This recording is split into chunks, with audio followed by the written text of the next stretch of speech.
welcome to our channel. We hope you enjoy our narrated stories.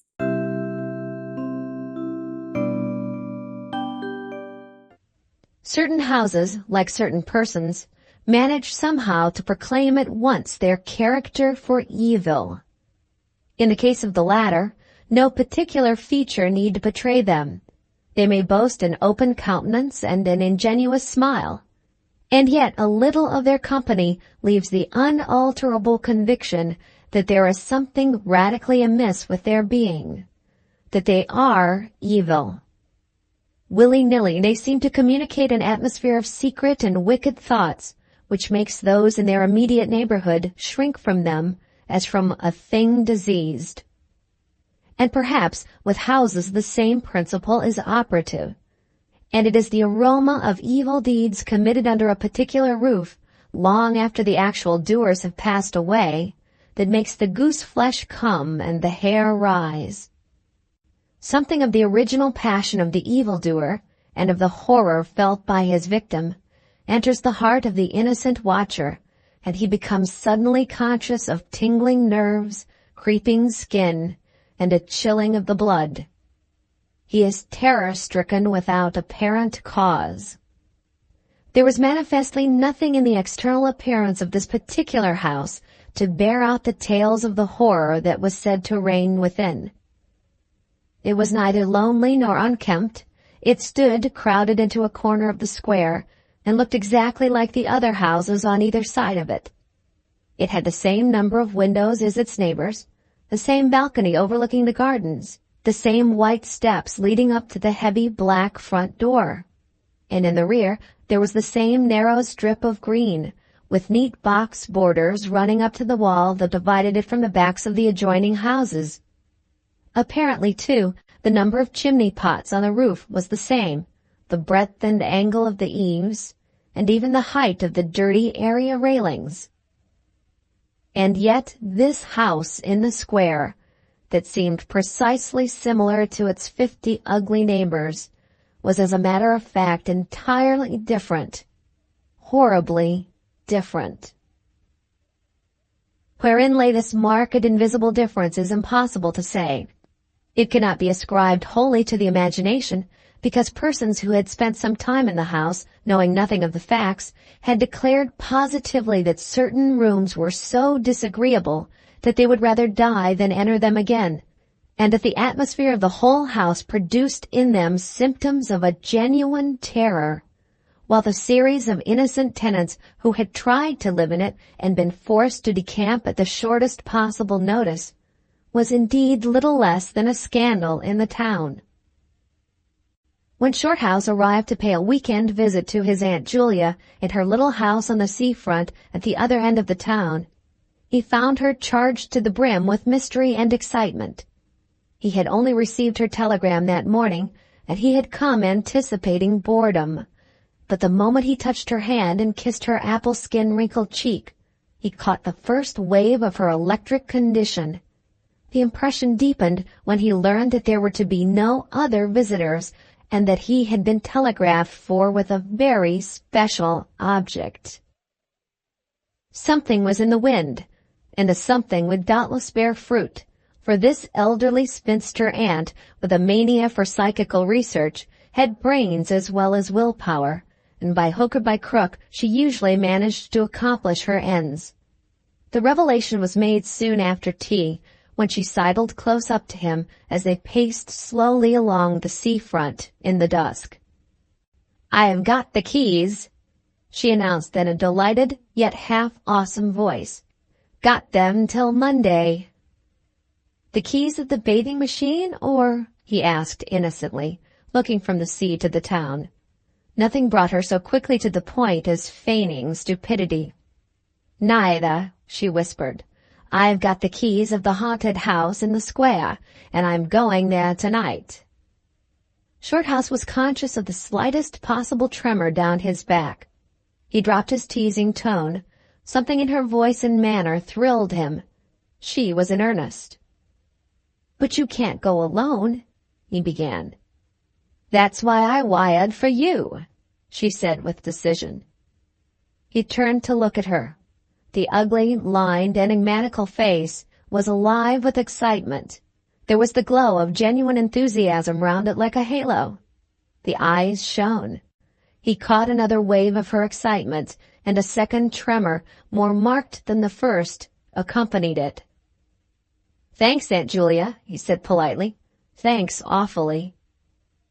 "I should not dare to go quite alone," she went on, raising her voice, "but with you I should enjoy it immensely.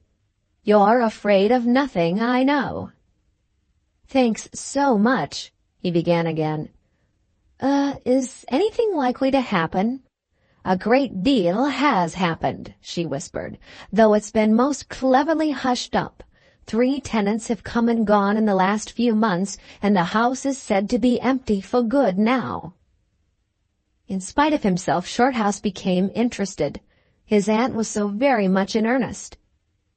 "The house is very old indeed," she went on, "and the story, an unpleasant one, dates a long way back. It has to do with a murder committed by a jealous stableman who had some affair with a servant in the house.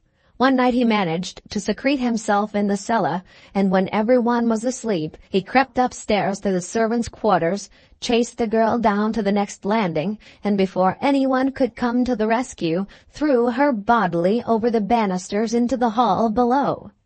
And the stableman was caught, I believe, and hanged for murder, but it all happened a century ago, and I've not been able to get more details of the story."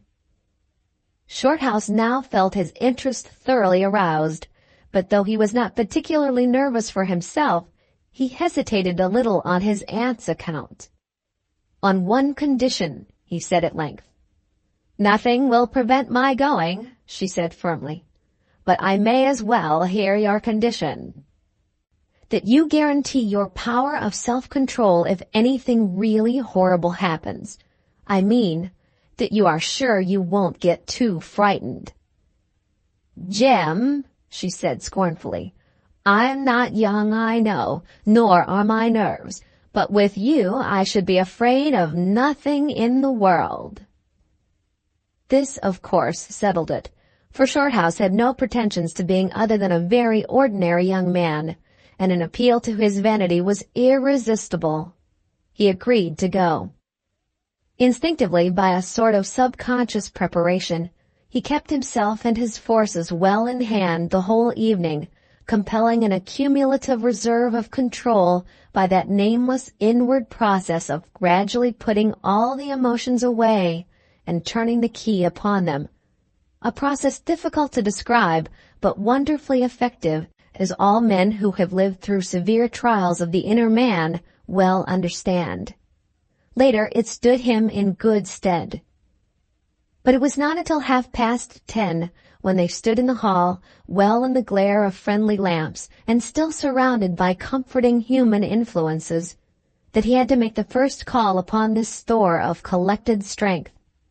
For, once the door was closed, and he saw the deserted, silent street stretching away white in the moonlight before them, it came to him clearly that the real test that night would be in dealing with 2 fears instead of 1. He would have to carry his aunt's fear as well as his own, and as he glanced down at her sphinx-like countenance and realized that it might assume no pleasant aspect in a rush of real terror, he felt satisfied with only one thing in the whole adventure, that he had confidence in his own will and power to stand against any shock that might come. Slowly they walked along the empty streets of the town. A bright autumn moon silvered the roofs, casting deep shadows. There was no breath of wind, and the trees in the formal gardens by the seafront watched them silently as they passed along. To his aunt's occasional remarks, Shorthouse made no reply, realizing that she was simply surrounding herself with mental buffers, saying ordinary things to prevent herself thinking of extraordinary things. Few windows showed lights, and from scarcely a single chimney came smoke or sparks. Shorthouse had already begun to notice everything, even the smallest details. Presently they stopped at the street corner and looked up at the name on the side of the house full in the moonlight, and with one accord, but without remark, turned into the square and crossed over to the side of it that lay in shadow. "The number of the house is 13, whispered a voice at his side, and neither of them made the obvious reference, but passed across the broad sheet of moonlight and began to march up the pavement in silence.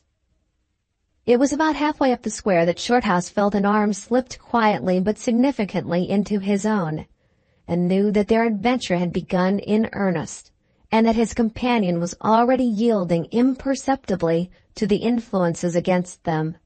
She needed support. A few minutes later they stopped before a tall, narrow house that rose before them into the night, ugly in shape and painted a dingy white. Shutterless windows without blinds stared down upon them, shining here and there in the moonlight.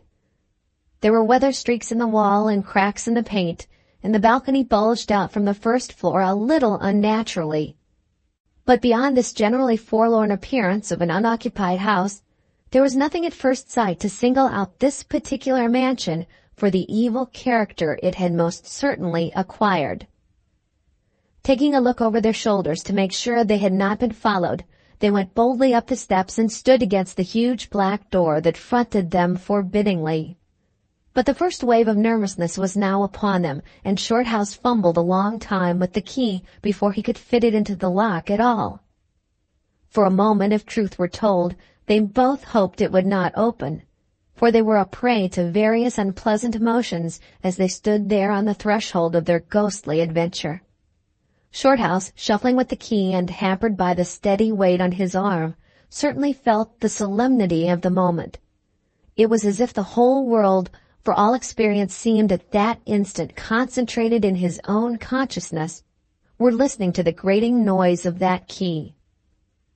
A stray puff of wind wandering down the empty street woke a momentary rustling in the trees behind them, but otherwise this rattling of the key was the only sound audible. And at last it turned in the lock, and the heavy door swung open and revealed a yawning gulf of darkness beyond. With a last glance at the moonlit square, they passed quickly in, and the door slammed behind them with a roar that echoed prodigiously through empty halls and passages. But instantly, with the echoes, another sound made itself heard, and Aunt Julia leaned suddenly so heavily upon him that he had to take a step backwards to save himself from falling. A man had coughed close beside them, so close that it seemed they must have been actually by his side in the darkness. With the possibility of practical jokes in mind, Shorthouse at once swung his heavy stick in the direction of the sound, but it met nothing more solid than air. He heard his aunt give a little gasp beside him. "There's someone here," she whispered. "I heard him." "Be quiet," he said sternly. "It was nothing but the noise of the front door." "Oh, get a light, quick," she added, as her nephew, fumbling with a box of matches, opened it upside down and let them all fall with a rattle onto the stone floor. The sound, however, was not repeated, and there was no evidence of retreating footsteps. In another minute they had a candle burning, using an empty end of a cigar case as a holder, and when the first flare had died down, he held the impromptu lamp aloft and surveyed the scene. And it was dreary enough in all conscience, for there is nothing more desolate in all the abodes of men than an unfurnished house, dimly lit, silent, and forsaken, and yet tenanted by rumor with the memories of evil and violent histories. They were standing in a wide hallway. On their left was the open door of a spacious dining room, and in front the hall ran, ever narrowing into a long, dark passage that led apparently to the top of the kitchen stairs. The broad, uncarpeted staircase rose in a sweep before them, everywhere draped in shadows, except for a single spot about halfway up, where the moonlight came in through the window and fell on a bright patch on the boards. This shaft of light shed a faint radiance above and below it, lending to the objects within its reach a misty outline that was infinitely more suggestive and ghostly than complete darkness. Filtered moonlight always seems to paint faces on the surrounding gloom, and as Shorthouse peered up into the well of darkness and thought of the countless empty rooms and passages in the upper part of the old house, he caught himself longing again for the safety of the moonlit square, or the cozy, bright drawing room they had left an hour before. Then, realizing that these thoughts were dangerous, he thrust them away again and summoned all his energy for concentration on the present. "Aunt Julia," he said aloud severely, "we must now go through the house from top to bottom and make a thorough search." The echoes of his voice died away slowly all over the building, and in the intense silence that followed, he turned to look at her. In the candlelight he saw that her face was already ghastly pale.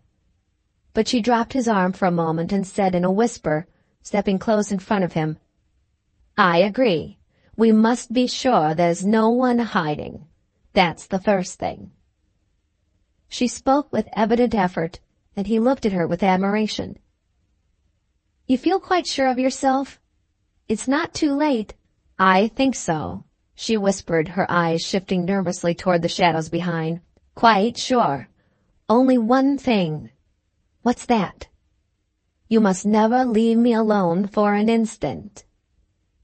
"As long as you understand that any sound or appearance must be investigated at once, for to hesitate means to admit fear. That is fatal." "Agreed," she said a little shakily, after a moment's hesitation. "I'll try." Arm in arm, Shorthouse holding the dripping candle and the stick, while his aunt carried the cloak over her shoulders, figures of utter comedy to all but themselves, they began a systematic search. Stealthily, walking on tiptoe and shading the candle lest it should betray their presence through the shutterless windows, they went first into the big dining room. There was not a stick of furniture to be seen. Bare walls, ugly mantelpieces, and empty grates stared at them. Everything they felt resented their intrusion, watching them as it were with veiled eyes. Whispers followed them. Shadows flitted noiselessly to right and left. Something seemed ever at their back, watching, waiting an opportunity to do them injury.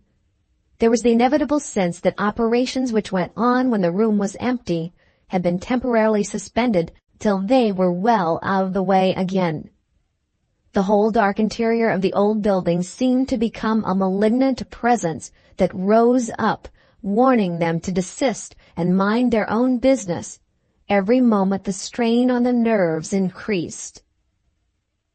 Out of the gloomy dining room they passed through large folding doors into a sort of library or smoking room, wrapped equally in silence, darkness, and dust.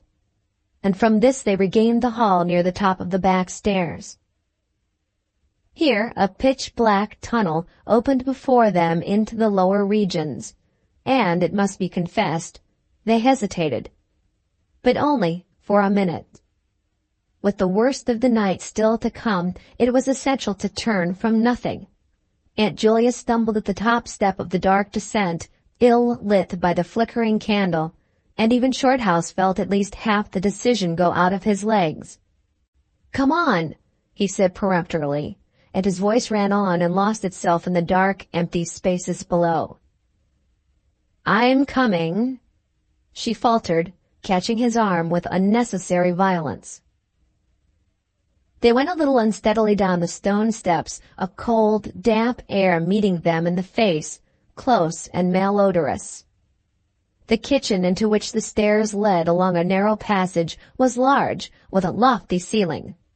Several doors opened out of it, some into cupboards with empty jars still standing on the shelves, and others into horrible little ghostly back offices, each colder and less inviting than the last. Black beetles scurried over the floor, and once, when they knocked against the deal table standing in a corner, something about the size of a cat jumped down with a rush and fled, scampering across the stone floor into the darkness. Everywhere there was a sense of recent occupation, an impression of sadness and gloom. Leaving the main kitchen, they next went toward the scullery. The door was standing ajar, and as they pushed it open to its full extent, Aunt Julia uttered a piercing scream, which she instantly tried to stifle by placing her hand over her mouth. For a second, Shorthouse stood stock still, catching his breath. He felt as if his spine had suddenly become hollow, and someone had filled it with particles of ice. Facing them, directly in their way between the doorposts, stood the figure of a woman. She had disheveled hair and wildly staring eyes, and her face was terrified and white as death. She stood there motionless for the space of a single second. Then the candle flickered and she was gone.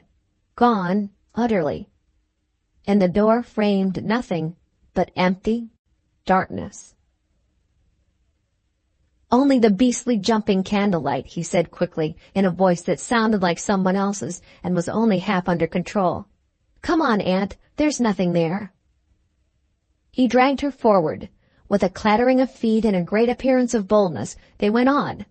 But over his body the skin moved as if crawling ants covered it, and he knew by the weight on his arm that he was supplying the force of locomotion for two. The scullery was cold, bare, and empty, more like a large prison cell than anything else. They went round it, tried the door into the yard and the windows, but found them all fastened securely. His aunt moved beside him like a person in a dream. Her eyes were tightly shut, and she seemed merely to follow the pressure of his arm. Her courage filled him with amazement. At the same time he noticed that a certain odd change had come over her face, a change which somehow evaded his power of analysis. "There's nothing here, Auntie," he replied aloud quickly. "Let's go upstairs and see the rest of the house. Then we'll choose a room to wait up in." She followed him obediently, keeping close to his side, and they locked the kitchen door behind them. It was a relief to get up again. In the hall there was more light than before, for the moon had traveled a little further down the stairs.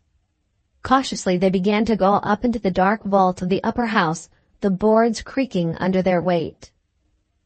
On the first floor they found the large double drawing rooms, a search of which revealed nothing. Here also was no sign of furniture or recent occupancy, nothing but dust and neglect and shadows. They opened the big folding doors between front and back drawing rooms, and then came out again to the landing and went on upstairs. They had not gone up more than a dozen steps when they both simultaneously stopped to listen, looking into each other's eyes with a new apprehension across the flickering candle flame. From the room they had left hardly 10 seconds before came the sound of doors quietly closing. It was beyond all question. They heard the booming noise that accompanies the shutting of heavy doors, followed by the sharp catching of the latch. "We must go back and see," said Shorthouse briefly, in a low tone, and turning to go downstairs again. Somehow she managed to drag after him, her feet catching in her dress, her face livid. When they entered the front drawing room it was plain that the folding doors had been closed half a minute before. Without hesitation Shorthouse opened them. He almost expected to see someone facing him in the back room, but only darkness and cold air met him. They went through both rooms, finding nothing unusual. They tried in every way to make the doors close of themselves, but there was not wind enough even to set the candle flame flickering. The doors would not move without strong pressure. All was silent as the grave. Undeniably the rooms were utterly empty, and the house utterly still. "It's beginning," whispered a voice at his elbow, which he hardly recognized as his aunt's. He nodded acquiescence, taking out his watch to note the time. It was 15 minutes before midnight. He made the entry of exactly what had occurred in his notebook, setting the candle in its case upon the floor in order to do so. It took a moment or two to balance it safely against the wall. Aunt Julia always declared that at this moment she was not actually watching him, but had turned her head towards the inner room, where she fancied she heard something moving. But at any rate both positively agreed that there came a sound of rushing feet, heavy and very swift, and the next instant the candle was out. But the Shorthouse himself had come more than this, and he has always thanked his fortunate stars that it came to him alone and not to his aunt, too. For, as he rose from the stooping position of balancing the candle, and before it was actually extinguished, a face thrust itself forward so close to his own that he could almost have touched it with his lips. It was a face working with passion, a man's face, dark, with thick features and angry, savage eyes. It belonged to a common man, and it was evil in its ordinary normal expression, no doubt, but as he saw it, alive with intense, aggressive emotion, it was a malignant and terrible human countenance. There was no movement of the air, nothing but the sound of rushing feet, stockinged or muffled feet, the apparition of the face, and the almost simultaneous extinguishing of the candle.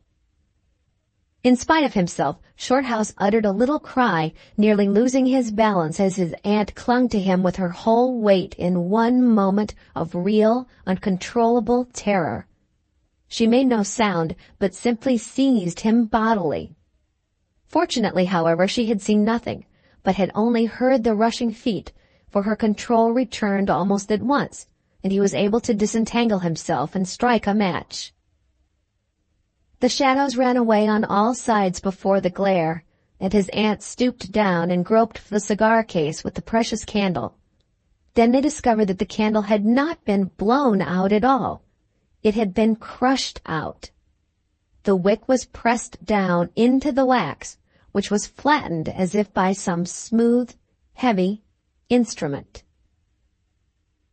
How his companion so quickly overcame her terror, Shorthouse never properly understood. But his admiration for her self-control increased tenfold, and at the same time served to feed his own dying flame, for which he was undeniably grateful. Equally inexplicable to him was the evidence of physical force they had just witnessed. He at once suppressed the memory of stories he had heard of physical mediums and their dangerous phenomena. For if these were true, and either his aunt or himself was unwittingly a physical medium, it meant that they were simply aiding to focus the forces of a haunted house already charged to the brim. It was like walking with unprotected lamps among uncovered stores of gunpowder. So, with as little reflection as possible, he simply relit the candle and went up to the next floor. The arm in his trembled, it is true, and his own tread was often uncertain, but they went on with thoroughness, and after a search revealing nothing, they climbed the last flight of stairs to the top floor of all. Here they found a perfect nest of small servants' rooms, with broken pieces of furniture, dirty, cane-bottomed chairs, chests of drawers, cracked mirrors, and decrepit bedsteads. The rooms had low, sloping ceilings already hung here and there with cobwebs, small windows, and badly plastered walls, a depressing and dismal region which they were glad to leave behind. It was on the stroke of midnight when they entered a small room on the third floor, close to the top of the stairs, and arranged to make themselves comfortable for the remainder of their adventure. It was absolutely bare, and was said to be the room, then used as a clothes closet, into which the infuriated groom had chased his victim and finally caught her. Outside, across the narrow landing, began the stairs leading up to the floor above, and the servants' quarters where they had just searched. In spite of the chilliness of the night, there was something in the air of this room that cried for an open window. But there was more than this. Shorthouse could only describe it by saying that he felt less master of himself here than in any other part of the house. There was something that acted directly on the nerves, tiring the resolution, and feebling the will. He was conscious of this result before he had been in the room 5 minutes, and it was in the short time they stayed there that he suffered the wholesale depletion of his vital forces, which was for himself the chief horror of the whole experience. They put the candle on the floor of the cupboard, leaving the door a few inches ajar, so that there was no glare to confuse the eyes and no shadow to shift about on walls and ceiling. Then they spread the cloak on the floor and sat down to wait, with their backs against the wall. Shorthouse was within 2 feet of the door onto the landing. His position commanded a good view of the main staircase leading down into the darkness, and also of the beginning and the servants' stairs going to the floor above. The heavy stick lay beside him within easy reach. The moon was now high above the house. Through the open window they could see the comforting stars like friendly eyes watching in the sky. One by one the clocks of the town struck midnight, and when the sounds died away the deep silence of a windless night fell again over everything. Only the boom of the sea, far away and lugubrious, filled the air with hollow murmurs. Inside the house the silence became awful. Awful, he thought, because any minute now it might be broken by sounds portending terror. The strain of waiting told more and more severely on the nerves. They talked in whispers when they talked at all, for their voices aloud sounded queer and unnatural. A chilliness, not altogether due to the night air, invaded the room and made them cold. The influences against them, whatever these might be, were slowly robbing them of self-confidence and the power of decisive action. Their forces were on the wane, and the possibility of real fear took on a new and terrible meaning. He began to tremble for the elderly woman by his side, whose pluck could hardly save her beyond a certain extent. He heard the blood singing in his veins. It sometimes seemed so loud that he fancied it prevented his hearing properly certain other sounds that were beginning very faintly to make themselves audible in the depths of the house. Every time he fastened his attention on these sounds, they instantly ceased. They certainly came no nearer, yet he could not rid himself of the idea that movement was going on somewhere in the lower regions of the house. The drawing-room floor, where the doors had been so strangely closed, seemed too near. The sounds were further off than that. He thought of the great kitchen, with the scurrying black beetles, and of the dismal little scullery, but somehow or other they did not seem to come from there either. Surely they were not outside the house. Then suddenly the truth flashed into his mind, and for the space of a minute he felt as if his blood had stopped flowing and turned to ice. The sounds were not downstairs at all. They were upstairs. Upstairs somewhere among those horrid, gloomy little servants' rooms, with their bits of broken furniture, low ceilings, and cramped windows, upstairs where the victim had first been disturbed and stalked to her death. And the moment he discovered where the sounds were, he began to hear them more clearly. It was the sound of feet moving stealthily along the passage overhead, in and out among the rooms, and past the furniture. He turned quickly to steal a glance at the motionless figure seated beside him, to note whether she had shared his discovery. The faint candlelight coming through the crack in the cupboard door threw her strongly marked face into vivid relief against the white of the wall. But it was something else that made him catch his breath and stare again. An extraordinary something had come into her face and seemed to spread over her features like a mask. It smoothed out the deep lines and drew the skin everywhere a little tighter so that the wrinkles disappeared. It brought into the face, with the sole exception of the old eyes, an appearance of youth and almost of childhood. He stared in speechless amazement that was dangerously near to horror. It was his aunt's face indeed, but it was her face of 40 years ago, the vacant, innocent face of a girl. He had heard stories of that strange effect of terror which could wipe a human countenance clean of other emotions, obliterating all previous expressions. But he had never realized that it could be literally true, or could mean anything so simply horrible as what he now saw. For the dreadful signature of overmastering fear was written plainly in that utter vacancy of the girlish face behind him. And when, feeling his intense gaze, she turned to look at him, he instinctively closed his eyes tightly to shut out the sight. Yet when he turned a minute later, his feelings well in hand, he saw to his intense relief another expression. His aunt was smiling, and though the face was deathly white, the awful veil had lifted and the normal look was returning. "Anything wrong?" was all he could think of to say at the moment, and the answer was eloquent, coming from such a woman. "I felt cold, and a little frightened," she whispered. He offered to close the window, but she seized hold of him and begged him not to leave her side, even for an instant. "It's upstairs, I know," she whispered with an odd half-laugh, "but I can't possibly go up." But Shorthouse thought otherwise, knowing that in action lay their best hope of self-control. He took the brandy flask and poured out a glass of neat spirit, stiff enough to help anybody over anything. She swallowed it with a little shiver. His only idea now was to get out of the house before her collapse became inevitable, but this could not safely be done by turning tail and running from the enemy. Inaction was no longer possible. Every minute he was growing less master of himself, and desperate aggressive measures were imperative without further delay. Moreover, the action must be taken towards the enemy, not away from it. The climax, if necessary and unavoidable, would have to be faced boldly. He could do it now, but in 10 minutes he might not have the force left to act for himself, much less for both. Upstairs the sounds were meanwhile becoming louder and closer, accompanied by occasional creaking of the boards.